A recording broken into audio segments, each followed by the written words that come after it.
Silav roj baş, hevar baş, hevan no hevît kim û tev başin selametin çend nûçe hene me amade kirine. Dixwazim ji we re pêşkêş bikim dostê me Amerîkî Lindsey Graham gelo hat kuştin, hatibe kuştin ji aliya Rûsya yan Îranê be.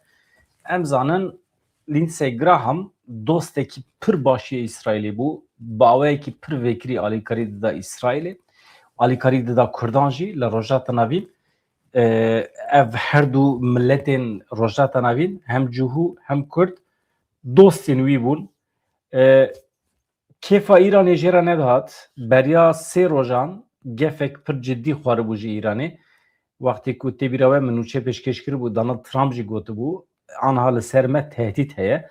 Ew tehdîta ku Donald Trump bas kir ew Lindsey Graham bi hev re bûn. Niha em binêrin eger hatibe jehrî kirin yan bi şiklekî din derb xwarbe û em ê ji we re bibêjin niha rojek beriya mirina xwe ew li Ukraynayê bû. Keremke. Ji min re çay hat mala te ava. Wala çay jî ne qehwe ye. Hem jî qehweya Kurd. Qehweya Kurd e. Mala te ava. Ev qehweya Türk ne qehweya Kurd e. Rastî dibêjim. Veya de evê de jî heye, di qeyda de jî heye yani. Qehweya Kurdan e û hinekî zêde tijî kiriye dirije mala wê ava. Niha ez çi ji we re dibêjim? Binêrin. Me basa Kurdan kir, ev dîmen hat bîra min. Ev dîmen kî ji we nas dike? Ne ev? Hema ev dîmen. Ez vîya vê dikim, em lê temaşe dikin. Niye çekiyorsun? Dur, sen buranın sahibi misin? Benim kuzenim niye? Tamam, kuzenin kim? Senin memleketin nere? Ben burada Kürtçe şarkı mı açacağım? Ne alaka? Ha. Bir video Kalk bak yap. şu an Dur konuşmamıza. lan, kes sesini oğlum. Al bak şu an böyle konuşmamıza gerek yok. Bak ben Böyle konuşmamıza gerek var. Bak, bir şey söylüyorum. sen Bursa'nın orta yerinde Kürdüz ölümüne vallahi Apo'yu özledik diyen bir adamın şarkısını gece 11.30'da çalamazsın koç. Az önce artistlik yapıyordun ya. Yok bir video. Hayır, patronuyum diyordun ya. Bak ben seni burada dövebilirim. Senin kafanı şu cama sokabilirim. Aynen. Ama sokmuyorum. Neden biliyor musun? Neden? Gerçeği anla diye. Tamam. Türkiye Cumhuriyeti'nde yaşıyorsan Aynen. Kürdüz ölümüne vallahi Apo'yu özledik diyen bir Bursa'nın önünde gecenin saat 11.30'da yüksek sesle dükkan toplarak çalayamazsın. Çalarsan sıkıntı olur. Bak şurada karışık şarkı açıyorum. Hani o da Ya karışık benim önemli değil. Ben buradan geçerken kimi dinliyordum kardeşim? Tamam. Video çekme diyorsun ya, niye çekiyorum biliyor musun? Çiğ köftesi, sen buranın patronusun ya. Aynen. Sana geldim, güzelce uyardım seni. Dedim ki kardeşim bunu çalma, ekmeğinden olma. Yok ben ekmeğimden yine olmam. Biraz daha devam edersen Ben yine bak ekmeğimden şimdi olmam. gideceğim, sana söz veriyorum. Ben her gün bu saatlerde buradan çıkıyorum. Yarın tekrar buradan geçerken burada Kürdüz Apo'yu özledim diyen bir şarkıcının şarkısını ya da PKK propagandasını yapan herhangi birinin şarkısını çalarsan bu tezgahı dağıtır, seni buraya gömerim. Tamam. Şimdi Anlaştık mı? bitti mi? Anlaştık mı? Tamam anlaştık. Anlaştık mı? Anlat işte. Anlatın bitti mi? Tamam, söyle. Şimdi anlat. Yok başka bir şey söyleyecek şey yok. Benim de şuraya gitmem lazım. Hangi şubene gitmen lazım? Sen bu şubenin sahibi misin? Sen ne yapacaksın abi şu benim ya? Aa sana söylüyorum. Hocam bu sahibi... Kuzenin kim senin? Yusuf. Senin kuzenin sana bu saatte böyle şarkılar mı çalmanı emrediyor? Yok. Ben karışık şarkı açıyorum. Bir tane şarkı omza.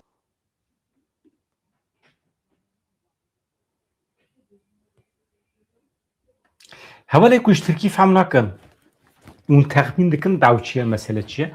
Hevalno Bursa bajarekî Tirkiye ye. Baş e. Li wê derê pir milletê me ê Mûşî heye, Serhedî heye, diçin karê înşaatê dikin, karê tekstîlê dikin, kafeterya dixebitînin. Yani bi temamî di karê xizmetê dane. Milletê me ê Serhedê ê çûne Bursayê di xizmeta Tirkan dane li Bursayê. Ji wan re kinca didurûyên, ji wan re xizmetê restorantê xwarin ve xwarinê ziqûmê didin wan. Ne? İnşaatê wan çê dikin. Her cüre xizmeta wan dikin.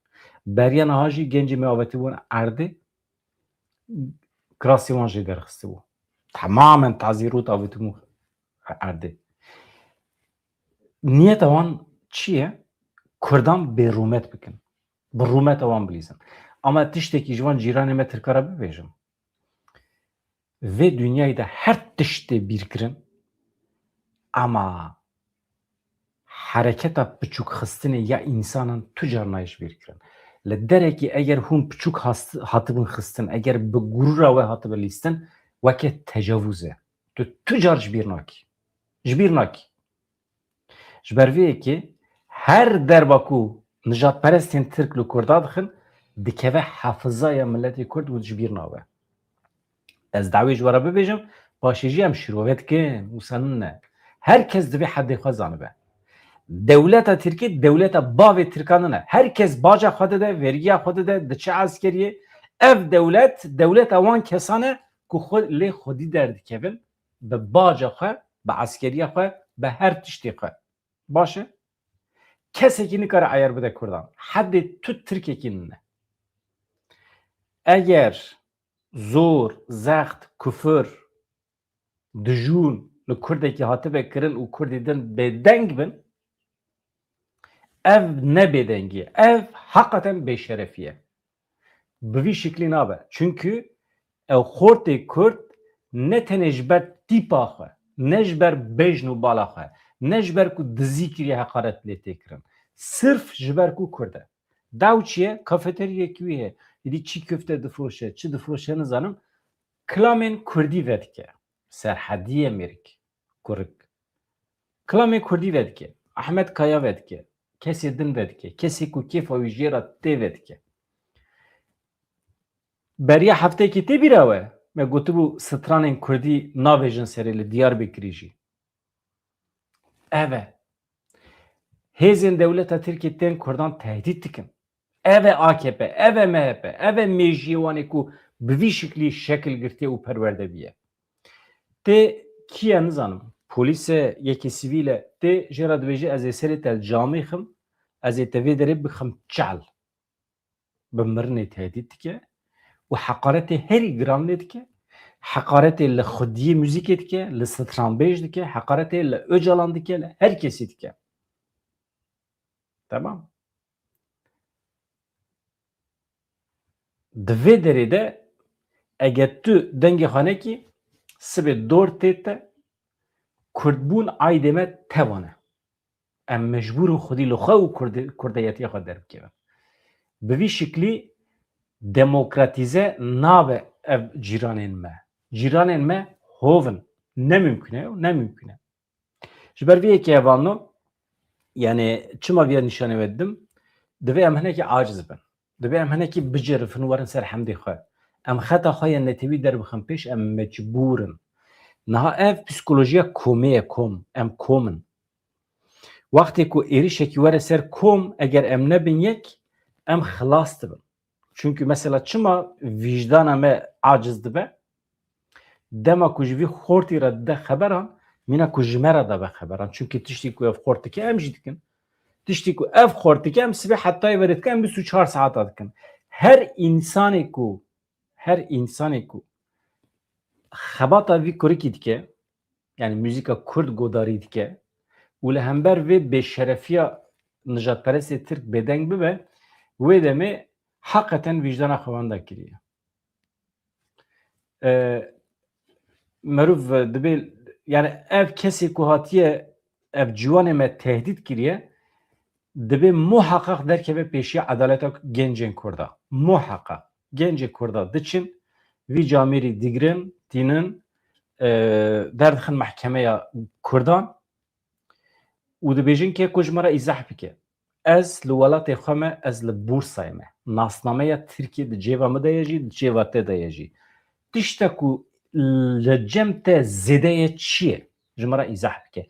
Koka te ye, koka te ye qirêj e, nijada te ye çi ye? Yani tiştek ku bi te dijûn xeber dide kirin çi ye? Ew hest.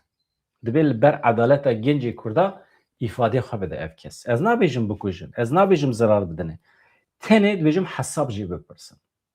Wextê ku tu hesab jî bipirsî wê demê ew hemî însanên ku nijadperestî dikin li hember Kurda dibe heddê xwe zanibin, sînorê xwe zanibin heta ku derê dikarin destri jin rumeta Kurdan bikin.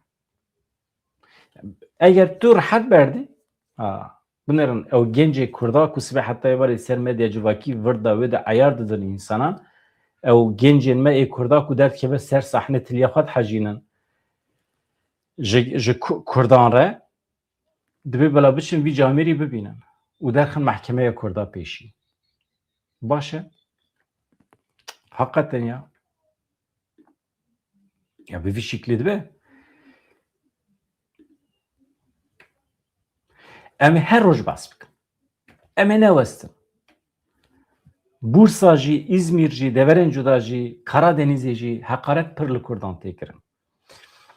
Fermandarê giştiyê Hêzên Sûriya Demokratîk Xesedê Mazlûm Abdî ji bo mirina Senatörê Amerîkî Lindsey Graham peyamekî serxweşiyê belav kir got piştgiriya wî ya ji bo milletê Kurd wê di dîrokê de bimîne. Mazlûm Abdî li ser hesabê xwe X'ê da zanîn ew bi bihîstina mirina Senatör Lindsey Graham gelekî xengîn bûye got xizmeta wî ya berfireh serkirdeyetiya wî ya xwedî prensîp piştgiriya wî ya bê rawestaniya ji bo Kurdan û têkoşîna wî ya xurt ya ji bo Sûriyeyekî aştîxwaz û adîl wê tim di dîrokê de bimîne. Fermandarê Xesedê her wiha diyar kir ku ew di vê dema xemgîn de sersaxiyê ji malbat heval heskiriyên Lindsey Graham re dixwaze. Abdî wekî din di peyama xwe de anî ziman ku bila ruhê wî di nava aştiyê de şad bibe. Duh bi şev hevanno hatibû ragihandin ku Grahamê heftî û yek salî ku ji sala 2003 ve senatör e ji ber nexweşiyekî demkurt û ji nişkeve miriye. Nexweşiya demkurt çi ye? Ya nakeve serê me, nakeve serê me.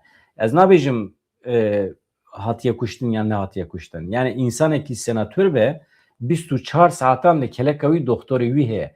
Nexweşiya wî çi ye? Êdî xwîn çûye ser mejiyê wî, tansiyona wî ye, qelbê wî ye, nexweşiyên kanserê ne. Vana hemî derewin çünkü 24 saat dibin kontrola doktoran da ye. Gence heftê û yek salî ne ixtiyar e. û derketiye gerê jî çû Enqereyê ji wê derê li Ukraynayê bû hevdîtinê wê hebûn vedgere Amerîkayê hema dibire. Normal e, mirinekî normal e, na hevan mirinekî ne normal e. Yani Lindsey Graham çawa hat kuştin dibe ku ji alî kîjan welatî ve hatibe kuştin. Em hinekî li ser hûr bin, kûr bin. Li Amerîkayê hinek ev kesê ku medya civakî bikartînin em ji wan re dibêjin bikarhênerên medya civakî. Tamam? Aktivîsta rastkir Laura Lomer. Di nava wan kesan da ye ku dibêjin dibe ku senatörê Amerîkî Lindsey Graham hatibe kuştin yani bi ecelê xwe nemiriye. Graham bi piştgiriya xwe ya ji bo Kurdan û İsraîlê de hatin askirin ji ber nexweşiyekî ku jê re dibêjin demkurt û ji nişkeva. Ev nexweşiya demkurt û nişkeva çi ye? Hinek bikarhênerên medya civakî elbet bi guman nêzê vê meselê dibin wekê we hemiyan, wekê me hemiyan.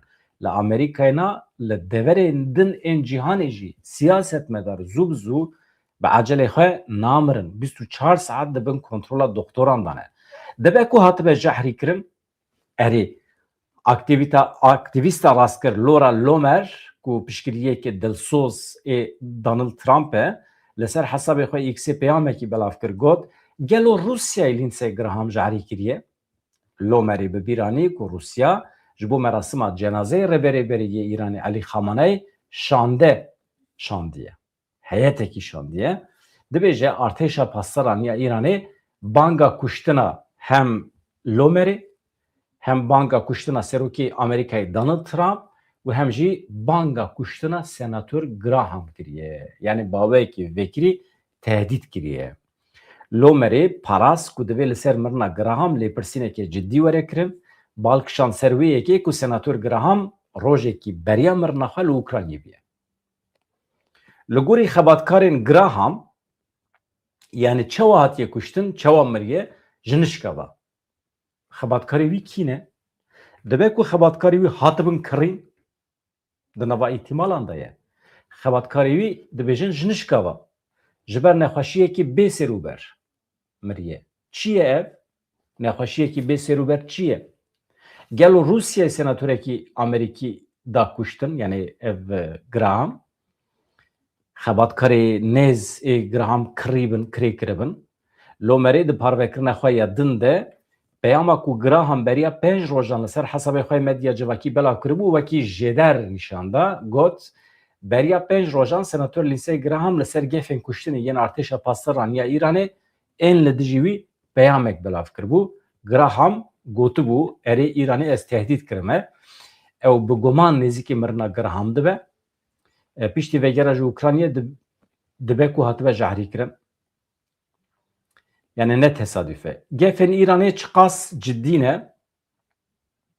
Niha damezrînerê saziya cihûniya ya bi navê tora nirxên cîhanî haham şûmilê boteşê bawer dikim wisa tê telafûz kirin bi nêzîkbûna xwe ya li polîtîkayên İsraîlê tê naskirin li ser hesabê xwe medya civakî peyamekî belav kiriye. Ew di peyama xwe de dibêje beriya 5 rojan Îranê gefa kuştinê li senatörê herî mezin ya Amerîkayê xwariye yani Lindsey Graham. Niha rojekî piştî vegera wî ji Ukraynayê tê welatê xwe û nişkeva dimire.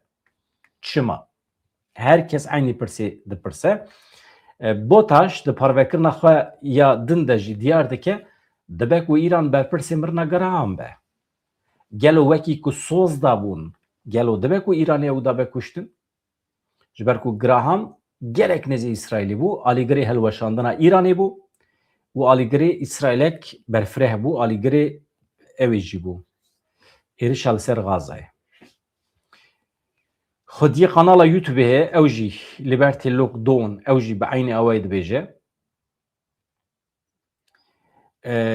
Russell dibêje, dibe ku Graham ji ber piştgiriya wî ya ji bo Ukraynayê û ji ber bangê wî yê ji bo cezakirina Rusyayê bû bi armanc. Hem de mesela Ukraynayê de bû hedefa Rusya, hem de mesela İsrailê de ya piştgiriya ji bo İsraîlê û êrişa ser Îranê de bûye hedefa Îranê. Doh bi şev hatibû ragihandin mirina wî wekî din hevando binêrin. Grahamê ku bi taybetî bi piştgiriya xwe ya bihêz û bê merc ya ji bo rêveberiya Tel Avîvê dihate naskirin bi eşkereyî êrişên İsraîlê yên li ser Xazayê diparastin. Gelek caran bangê Amerîkayê dikir ku piştgiriya xwe ya eskerî dîplomatîk ya ji bo İsraîlê hêzê de tir bike. Graham dema ku tiştên Amerîkayê yên di şerê cîhanê yê duyemîn de bi bîr dixistin dipirsî. Me di şerê cîhanê yê duyemîn de çi kir? Ma em Tirkiyeyê jî li ser birçîhîştina Almanan fikirîn. Yani wextê ku me êrişî Almanyayê kir em fikirîn ku ya Almanekî birçî ye ya ne birçî ye hatiye kuştin, ne hatiye kuştin, çi hatiye serî wî na. Çima şer e yani mirin normal e. Ma heta ku em hemû bajar bi temamî hilweşiyan me hemiyan bombebaran nekir. Wextê ku me bajarên Almanyayê bombebaran kir em rewşa Almanan me rewşa Almanan mereh kir? Na. Wê demê dibe İsraîl jî di nava şerekî de ye dikare tiştî ku me di şerê duyem yê cîhanê de kiriye ew jî li Xezayê bikin. Fikrekî ecêb e. Graham ku piştgirî dida zêdekirina cezayên li ser bernameya nuklerî ya Îranê di daxuyaniya xwe de di paras ku divê be vebjêrka eskerî ya li dijî Tehranê li ser masê bimîne. Yani êrişê Îranê bikin. Graham ji bo Îranê gotibû pêwîstiya me bi müdaxeleyekî eskerî heye. Ya divê înisiyatîfeke hevbeş were avakirin di navbera Amerîka İsraîlê de ji bo lawazkirina quweta Îranê. Graham ku gelek caran çûbû İsraîlê herî dawî 16 Sibatê bi Serokwezîrê İsraîlê Benyamin Netanyahu berpirsên din İsraîlê re civiyabû. Wekî din dehê tîrmehê jî çûbû Kiyeva paytexta Ukraynayê serokê Ukraynayê Volodymyr Zelenskî re hevdîtin pêkanî bû. Herî dawî ez jî aciz bibûm Xwedê rehme xwe lêke ji ber ku bi jolanê re fotoğrafê wî derketibû kêfam jî re nehatibû. Hevano em ê li ser vê meselê bisekirin tiştekî çê bû yan jî îddiayekî derket holê eger İran beyanateke bide bibêje me lê xistiye kuştiye me jarî kiriye yan jî me xebatkarekî wî kirê kiriye pê daye kuştir hemî dibin yani suîqastin û İran wî heqê xwe de dibîne ji ber ku Amerîkayê lê xist bi dehan rêvebirên payebilind heta serokê olî ê Ruhanî di nav de ew ji hemiyan kuşt. Ya wî heqê xwe de dibîne. Hevano gencekî me heye Erkan Sak 28 salî roja pêşemî li devera komateyê gundê Xaburiyê navçeya Qilibanê Şirnaxê dema ku masî digirtin ket çemê xaburê û carekê din jî jê derneket lingî wî şemitî tora wî li destê wî ew ê ket nava avê tevê tora xwe welhasil av ew bixwara bir. Av jî hinek bilind bû, coş bû. Tîmên bin avê xelkê gund eşîrên derdorê 4 rojin bênaber li cenazê wî digerin heta niha nehatiye dîtin. Em nebêjin cenaze ji ber ku dibe ku sax be jî. Rûspî eşîra Sindiyan Hecî Nîmet li ser xebatên lêgerinê çi got dibêje ji bê şebabê Qilibanê Şirnexê Cizîrê xelk hatiye vêderê li cenaze digerin. Mesela ew jî dibêje li cenaze digerin. Ya belkî sax e, belkî xwe parastiye derekî em nizanin. Em nizanin.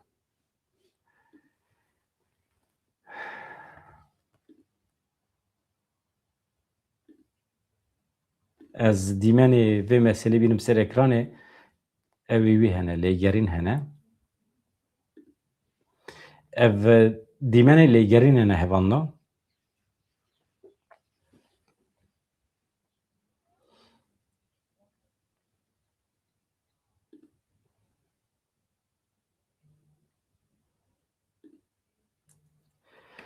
Niha mesele dibêje em spasiya her kesî dikin lê xwedê heta niha ew nîşanê me nedaye. Em hêvîdarin di demekî herî Kurd de were dîtin. Ev xelk jî ji vê tengasî xilas bibe. Şahidan ciyê ketin avê ya Erkan Şak nîşandan ku roja ewil makîneyên kar kevir kişandin. Tîmên xwe li wê derê bi cih kirin, li binê avê geriyan. Lê pêşî tora wî hate dîtin, tora ku merûpê masiya digire. Dibe ku cenazê wî jî di nava avê de herekî be heta Başûrê Kurdistanê gîştî be Zaxoyê. Ew jî di nava îhtîmalan de ye. Ji ber vê yekê gundê Xaburiyê bang li miletê me Zaxoyê dikin. Dibêjin eger cenaze wedîtî be xeber bidin me. Gundê Xaburiyê merû bi pêyatî 45 deqe dikare biçe heta gundê Nîzorê ê Zaxoyê.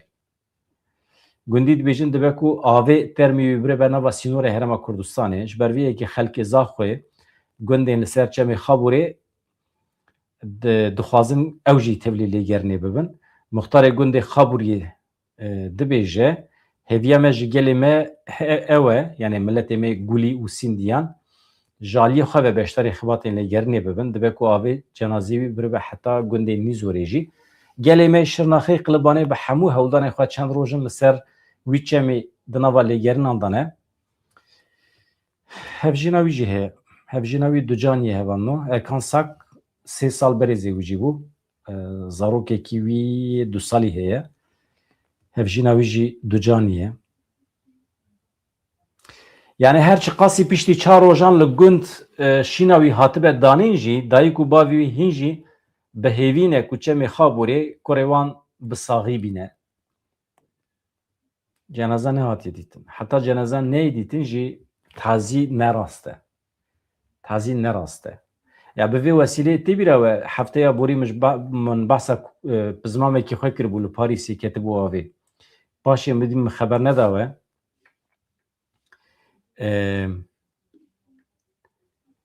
Min xeber neda we çünkü evanno deqekî bi zimamê min ê 22 salî Rıdvan mixabin da avê de xeniqî. Cenazê wî jî li Parîsê ye. Êdî birin gund nebirin gund min van rojê da wî agahî negirt lê demekî dirêj cenaze li Parîsê ye. Mesela otopsiyê, mesela lêkolînê yani hewa gelekî germ bû di avê de bû. Xwast xwe hênik bike ket avê û derneket. Yani ev kanalên mîna gol li Parîsê di binê wan da boriyên mezin hene însanan ber bi xwe ve dikişînin. û di binê avê de hesin hene, bisiklet hene, tu dikevî avê û tiştekî bi te yani tiştekî te bi hesin ve digire û tu nikarî derkevî ser wî avê jî. Ji ev gencê me 22 salî Rıdvan Gündüz ajberî jî nizanî bû. û bejna wî jî dirêj bû yani 3.9 santîm bû. Xwedê rehma xwe lêke. Xwedê sebrê bide malbatê. em tenê wisa bibêjin. Pizmamê min bû lê min nedîtibû ji ber ku ez zû de ye ji gund derketime ew jî piştî min hatiye dünyayê û hatiye Parîsê ji xwe re dixebite yani. Mîna her kesî. Qedera me Kurda ev e.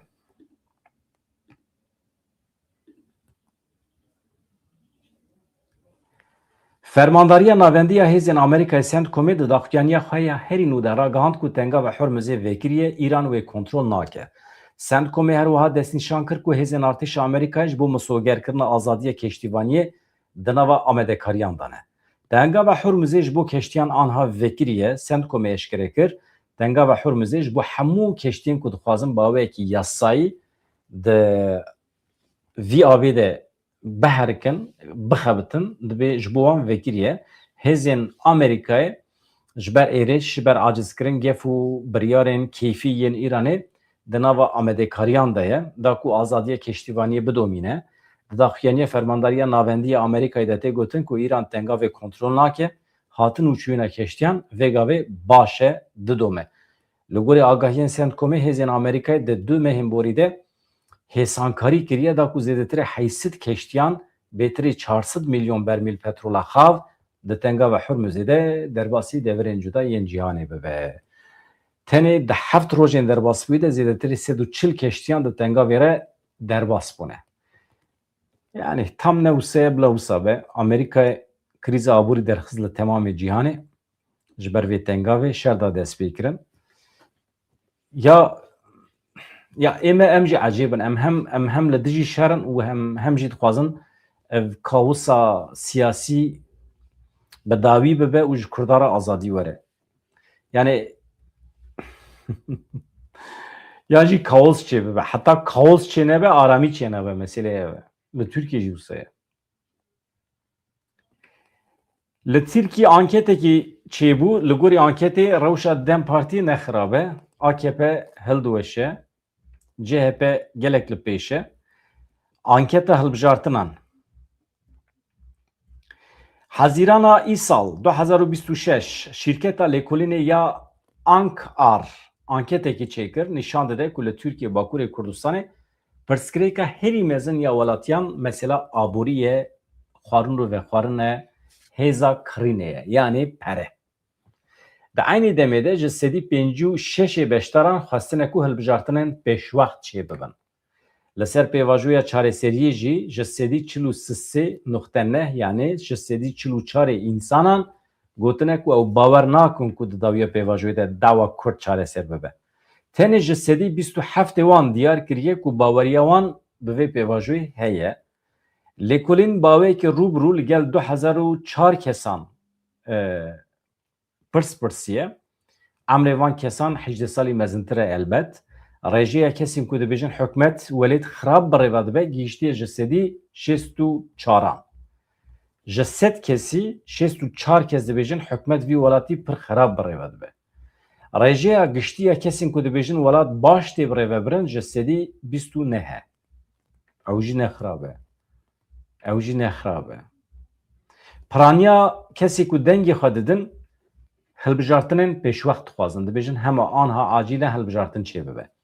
Piştî belavkirina kesên bê biryar eger Özgür Özel wekî serokê giştiyê CHP bimîne anha hala hazır rêjeya dengên CHP ji sedî 34.8 e. Hûn bibêjin 35.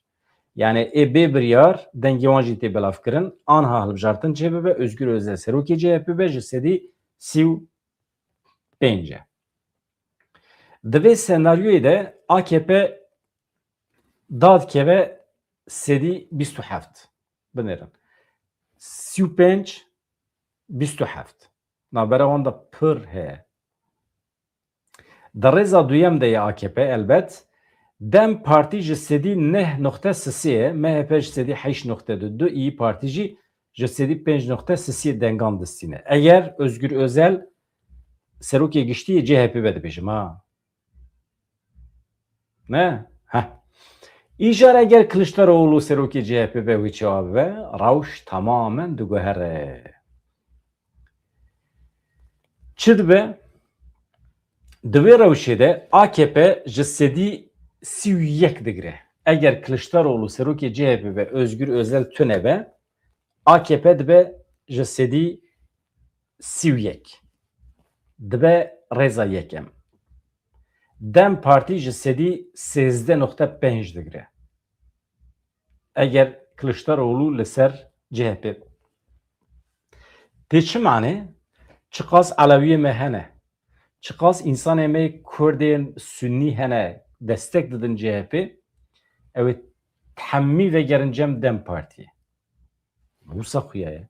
Çünkü jê pirsîne eğer Kılıçdaroğlu li serê CHP bimîne tu dengê xwe didîkî dibêje Dem Partiye. Eğer Özgür Özel were serê CHP tu didîkî dibe ez ê bidim Özgür Özel. Yani ji 7 kesan derdora 14 kes dengê xwe didin Dem Partiye. CHP Kılıçdaroğlu ji 13 deng digire. İyi Parti de asta ji 13 da dimîne ew jî. Yek ji encamên herî balkêşî senaryoya avakirina partiyeke nû ya siyasî ji aliyê Özgür Özel ve ye. Özgür Özel eger ji CHP biqete partiyeke nû ava bike wê rewş çawa bibe, di vê rewşê de piştî belavkirina kesên bê biryar rejiya dengên partiya nû digihêje ji 34 Yani mîna xwe dimîne Özgür Özel biçe ku derê dengî wî eyn ye. Li serê CHP bimîne jî 34 partiyeke nû ava bike jî 34 Lê AKP ji 27 dimîne, MHP 7 Dem Parti 7 İyi Parti ji 5 CHP'ya îro jî di 4 da dimîne. Kılıçdaroğlu 4 digire. Di senaryoya ku şaredarê berê İstanbulê Ekrem İmamoğlu û Recep Tayyip Erdoğan bikevin pêşpirekê ji bo serokkomariyê ve rewş çawa bibe İmamoğlu Erdoğan tên dibin raqîbê hev pêşbireka serokkomariyê. İmamoğlu ji 45 deng digire. Erdoğan 35. Tamam. Eğer İmamoğlu nebe Mansur Yavaş ev şaredarê îro yê Enqerê bibe namzet serokkomariyê bibe raqîbê Tayyip Erdoğan wê çawa bibe wê demê qasî ku ew dibêjin 2 puanan ji İmamoğlu zêdetir deng digire. Yani ji 46 dengan digire. Tayyip Erdoğan jî ji 32 dengan digire. Di senaryoya ku serokê giştî CHP Özgür Özel bibe namzet ji bo serokkomariyê wê çawa bibe wê demê rejiya dengê Özel dibin 42. Binerin İmamoğlu 44, Mansur Yavaş 46, Özgür Özel 42 deng digire. Erdoğan jî 37. Yani de her senaryoyanda jî kî bibe namzetê serokkomariyê CHP jî muhakkak li pêşî AKP'ye. Yani AKP ana çi bike jî Tayyip Erdoğan nikare were hilbijartin.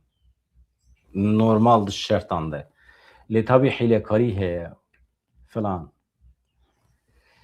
Ev biryara betalkirina mutlak ya CHP Kemal Kılıçdaroğlu wekî qayyum hatiye tayin kirin piştgirî nabîne.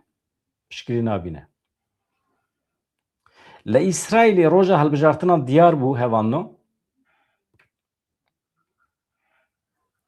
biryar hate dayîn ku hilbijartinên giştî roja 27 çiriya pêşîn werin kirin. Kî ji we dikare bêje çiriya pêşîn kîjan me he?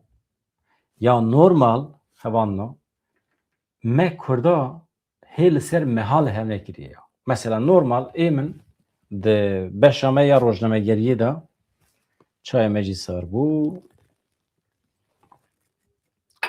Em çi dibêjin? Ku ez fikra we bigirim. Ez hakikaten hez nakim. Çiriya pêşîn çi ye? Çiriya pêşîn. Mesela ez dibêjim çile, Sibat, Adar, Nisan, Gulan, Haziran meha şeşa, Tîrmeh meha hefta, Tebax, İlon, Cotmeh, Mijdar û Kanûn. Ez bi xwe wisa dibêjim. Zûvaye êmel memleketê me jî wisa digotin.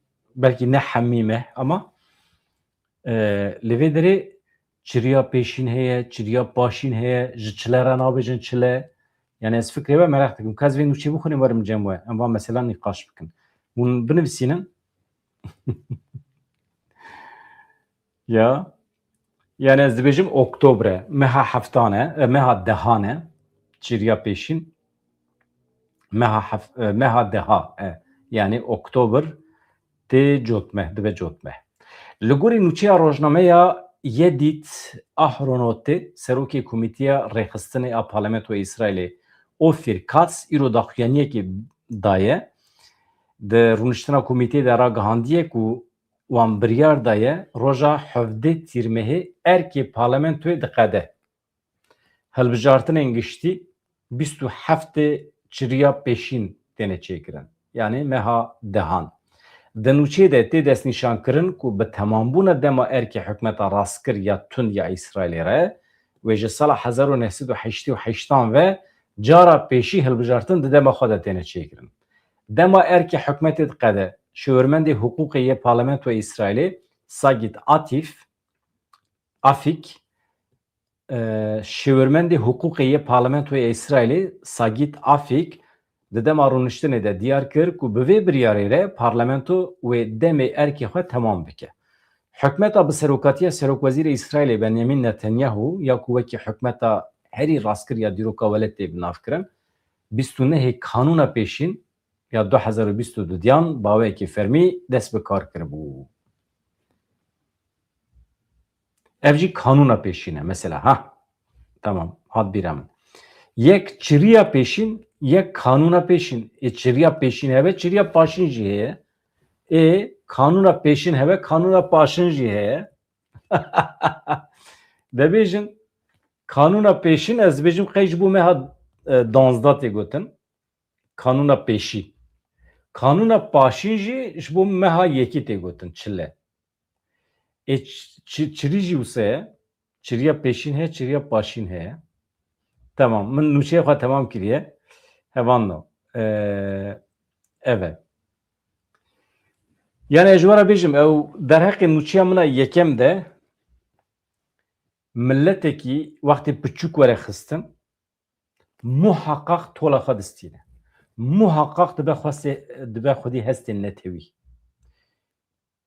Ji ber ku ev dibe nexweşiyekî derûnî di dilê wî de. Ya mühim merov vê nexweşiya derûnî ya ku di me de peyda dibe merov çawa dikare mezin bike kanalizê tekoşînê bike. Ya mühim ew e. Yani ew xortê ku îro ew xortê ku anha li dikana xwe biye hedefa dijûn û xeber û heqaretan piçûk xistinê mümkün e normal heyeta xwe bidomîne. Ne mümkün e. Ew genç wê muhaqqaq tola xwe bistîne. Ew bibe şoreşgerekî mezin. Muhaqqaq. İnsanekî di mekteba Tirkan de eger hindik lêdan xwaribe mezin bûbe muhaqqaq tola xwe distîne. Eger zirnik şerefa wî hebe. Mutlaka dikeve ser rêya azadiyê. Muhaqqaq. Hevan no. Kanûna pêşîn yani kanûna dawî ye?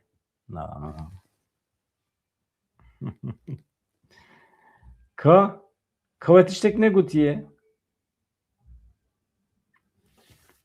Dakiki. Meha cotme heye. Tabii ki meha cotme heye. Ecizanım.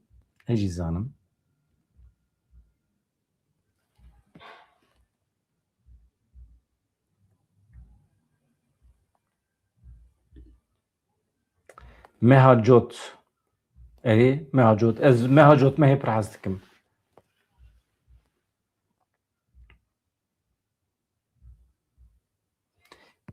Va kanûna pêşîn kanûna dawî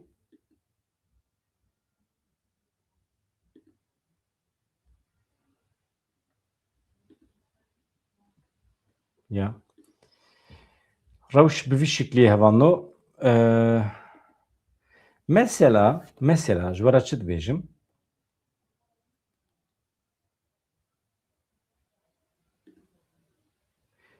Mujteba Xameney dîsa sonda tolhildanê xwariye. Yani İran ji bo me jî wisa ya İran jî heqaten em milletê Kurd li bendê ne İran hilweşe. Di vê naberê de kakşar oramar dibe ku sibe evari saat de bisüyekan da mivanê mi be em basa Rojhilatê Kurdistanê bikin mühime min vê sibê çi got ji were li İranê rewş diguhere İran perçe dibe şerê Amerîka İsraîlê li hember İranê mezin dibe milletê Kurd çi qas amade ye sazî û rêxistinên Kurdan çi qas amade ne min pêşniyaz kiriye ku parlamentoyekî li derveyê welêtî were ava kirin ku bibe adres ji bo Kurda pir mühim e. Rêberê İranê Mujteba Xamenei îro carekê din sonda tolhildana tola bavê xwe xwar. Çi dixwaze?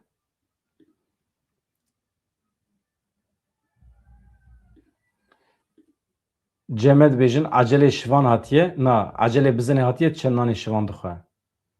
Cema jî heye ew gotin.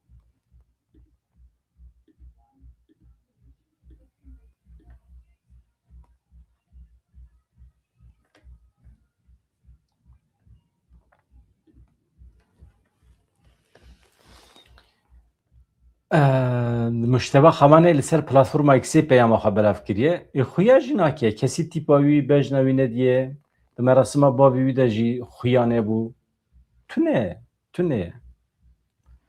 Em son dixin ku tola xwîna we ya paxij, xwîna hemû şehîdan wê were helanî. Tamam. Basa Lindsey Graham nekiriye. Nabêje me kuştî û filan bêvan. Hevan no. Ez dikarim ji were spas bikim ji kerema xwe re.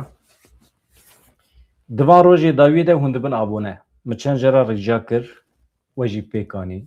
Hûn dibin abone. Hûn vê kanalê mezin dikin. We berê xwedayê kanala me. Hûn dişopînin. Hûn li hevalê xwe belav dikin. Me ji were gotibû mühîm e. Niha kanalên Tirkî gelek zêde ne. Kanalê Kurdî tune ne. Hema tune ne.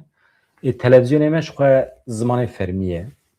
Beyanatên fermî ne. Tiştên pişt perdê de ji were nabêjin. Ji xwe nayîne temaşe kirin. Yani dewra televizyonan hinekî kêm biye. Ji ber vê însanê me samimiyet dixwaze. Yani merû were ber ekranê tiştî ku me bîstiye, tiştî ku me dîtiye, tiştî ku me lêkolîn kiriye bi zanîna xwe re hinekî distirê û pêşkêşî însanê xwe dikî û mîvanan tînî vê kanalê dikî wesîle ji bo mîvanê me ji were xizmetê bikin bi fikrê xwe. Baş e we berê xwe da me we kanala me mezin kiriye dixwazim ji dil ji were spas bikim. Wez hêvî dikim ev kanal mezintir bibe û kanalên din jî çê bibin. Ez pir dixwazim hevalê me yê rojnameger temamî bi Kurdî çê bikin. Zehmet e, nizanim. Nizanim zehmet e ne zehmet e. Yani rojane istikrar her roj bernameyek, du bernameye nûçe bavekî zindî merov pêşkeş bike bültenekî ama her roj. û ser da jî çewa yani di nava van imkanên qit de ku çapemeniya me temamî Tirkiye, ajansê me temamî Tirkiye, çavkaniyên Kurdî pir kêm in, mîvanên Tirkî pir zêde ne, peydakirina mîvanên Kurdî kêm e, akademisyenên ku temamî Kurdî bikaribin xwe îfade bikin kêm e, rojnamegerê ku sedî sed xwe îfade bikin bi Kurdî kêm e. Van zehmetiye hemî bidin berhev, hûn ê bibîne ez dixwazim çi bêjim. Yani şertên însanê mîna min ku temamî Kurdî çê dikin û şertên hevalê min ê ku Tirkî çê dikin ne weke hebe. Ez mecbûrim sê qat ji wan zêdetir bixebtim. Ya yani şertên estêda me zehmetin. Ji ber vê yekî ye herkes nikare Kurdî çê bike. Zehmet e yani. Ancak saziyekî weke televizyon li pişt hebe. Ez televizyona da xebitî me. Li derdora min 15-20 însan dixebitîn, nûçe berhev dikirin, danîn min ji wan re êvarê 45 deqe pêşkêş dikir. Yani min xizmeta hevalê xwe danî ji wan re pêşkêş dikir. Ew pir rehet bû, pir hêsan bû. Ama wextê ku li piş min ekîbekî berfireh tune be, bi tenaserê xwe bim, zehmet e. Tabii an halî keleka min çend heval hene, mala wan ava, lê tamamen bi rizadilî dixebitin. Bi rizadilê xwe dixebitin. Min pir dixwaz li derdora me genç jî hebin ku sibê dûst ew jî bikevin ser vê rêyê ew bikaribin azad bin û bixwe YouTube çê bikin pir dixwazim yani di nava we de gencên xwedî biryar hebin ku bixwazin li ser xeta rojnamegeriyê xwe pêş bixin dikarin min re bikevin tekiliyê yani çima nebe kanala me dikare weke akademiyekî jî bixebite ez pir dixwazim ji xwe xeyala min e xeyala min e ku ez 3 mehacerê 10 rojnamevanan perwerde bikim bigînim 3 mehacerê ya ama çawa dibêjim di pêşxistina rojnamegeriyê de bila hinekî bixwe xwe pêş bixe ama çi ye teknîka pêşkeşiya Kurdî teknîka pêşkeşiya nûçeyan li ser vana rojnamegerî pir berfireh he tu rojnamegeriyê di 3 meha de nikarî fêr bibî rojnamegerî heta dawî emrê xwe jî tu fêr dibî bi dawî nabe yani ew meselekî pir şexsî ye însan hene 20 salan rojnamegerî dikin ama hê jî ne rojnamevanin însan jî hene tu nêrî di 3 mehan de jî 5 mehan de jî dikarin bibin rojnamevanên jîhatî baş çima ji ber ku rabûrdiya wan heye yani wisa nerhet e yani tu kan bindirin wî çawa ye kan bindirin wî çawa be ez xatir ji we dixwazim ez pir spas dikim ji ber wê mixweste ji we re bêjim yani mala we ava her hebin hevalê nebûne abone bibin abone xebata me zehmetiyê me bide ber çava mühim e yani yani eger hûn alîkariyekî didin hevalê me Tirkiye axêf divê hûn 2 alîkarî 3 alîkariye bidin me ji ber xebatê me zehmettirin bi hêviya rojên xweş azad den baş hevalna